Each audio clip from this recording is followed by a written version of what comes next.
Yeah, people, you know, WCD had the mantra first of enter to learn and live to serve, and now they have the new mantra, transform to perform.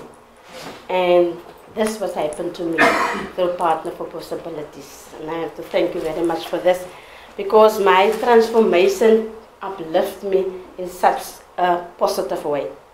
You know, I'm at the Runway Primary School now for 25 years, and of the 25 years, I've 3 years I'm the principal, and it was in the first year, it was scary, and I didn't know what to do, and then Jessica came with it.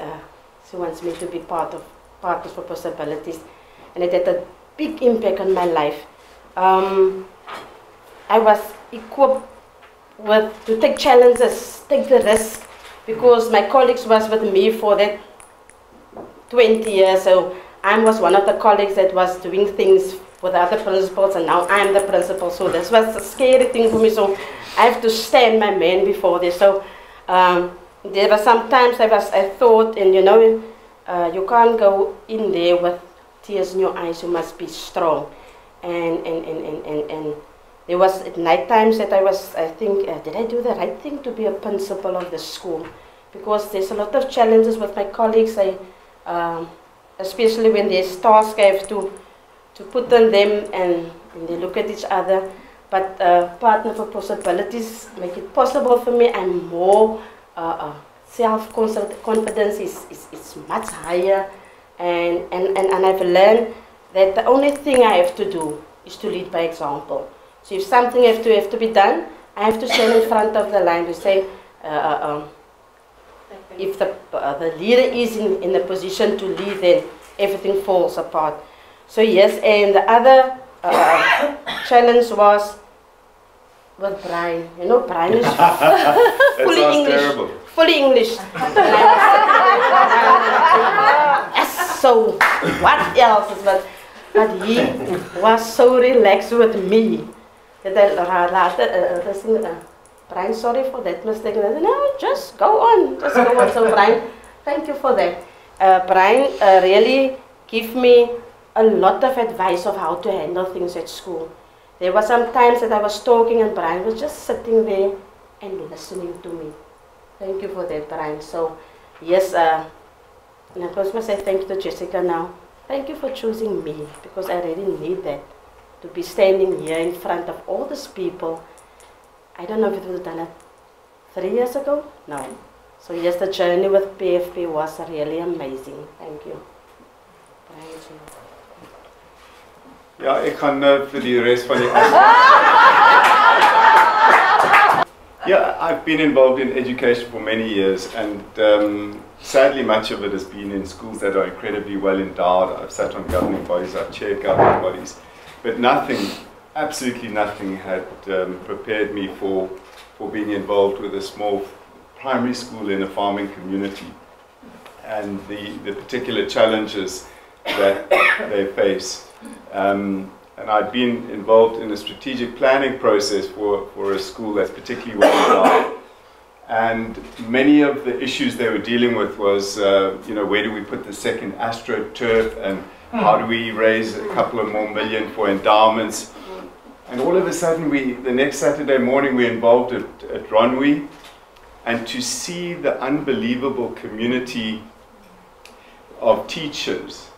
And the first question was, how can we be a beacon of hope for the community around us? How can we be a safe haven, a sort of port in a storm for our children who are vulnerable? They're on the edges of incredible urbanization. So many of them, where the farms have been bought, they're simply coming to school, they don't have a meal. So understanding the complexities of that, where in the morning you're talking about an Apple one-on-one tablet project, and you get to Runway in the evening, in the afternoon, and you see it's the first day of athletics, and they've laid out all the goods for them to help choose a particular discipline, and there's a rather large-looking fellow with a broomstick, and he's decided that javelin is going to be his thing. He somehow or other manages to get off to, and I think his photograph's coming up later, to the Boland Athletics Championships, wins it with a record because he managed to borrow a javelin. And the first time he was awarded a Boland top to wear was, both parents are unemployed farm labourers, was the first time anybody had ever given him anything. So the contrast was absolutely remarkable. I mean, if you get a call from Veronica, it's not because she's going to give you something. So when she says, we've got a burst pipe and there's no water in the school, she's not actually asking you for advice, she's asking you to go and to take your top off and get into the hole and fix the pipe. Yes. So that the children can have water to drink and to flush the toilet. Learning to listen intensely, I've always somewhat, I suppose, self-assuredly thought that I was a good listener. But nothing had taught me for the process that we went through as to how you can, when you communicate, simply believe that the people around you are absorbing that communication. So the last thing that you want to do is walk into a school and say to a principal, this is how things are going to work around here. You simply go in and you hold a mirror up so closely so that they can see all the positive and the strengths that are in their schools.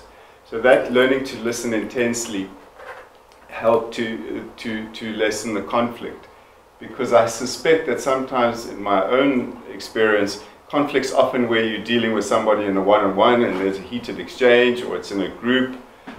But what I really found in this particular instance is that if you fail to listen, if you fail to understand before you seek to be understood, the conflict arises because you come in with a very sort of privileged, arrogant manner and you're using language that people are not necessarily comfortable with. So that conflict is a person either withdrawing into themselves or in a particular way just being particularly offended and not engaging with you properly.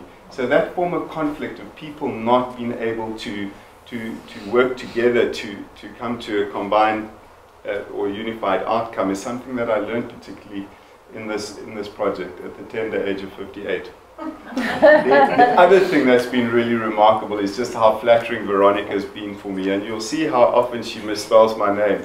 And I think and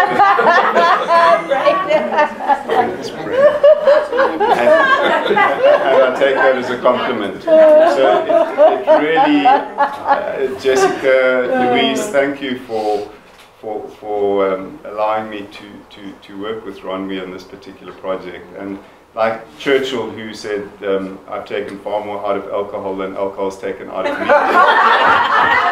I've taken far more out of the relationship with Veronica than she could possibly have taken out of me. So thank you very much.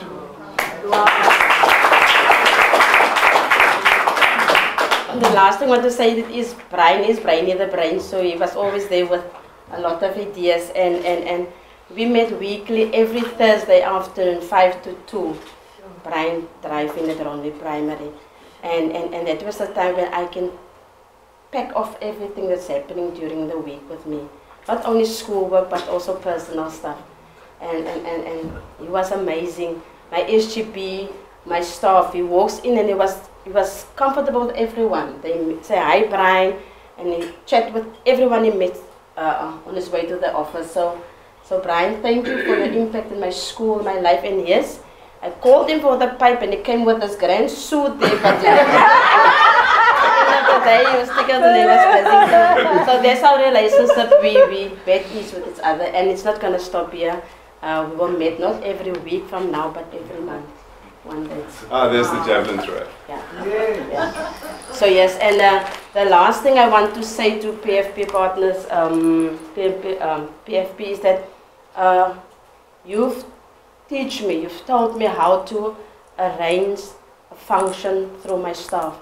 I was also the one that wants to do everything, and now I delegate. And the last function was Saturday, and you won't believe it, Brian, it was a big success. Wow. Because all the skills I've learned from you, I'm busy using it, and it makes a big impact.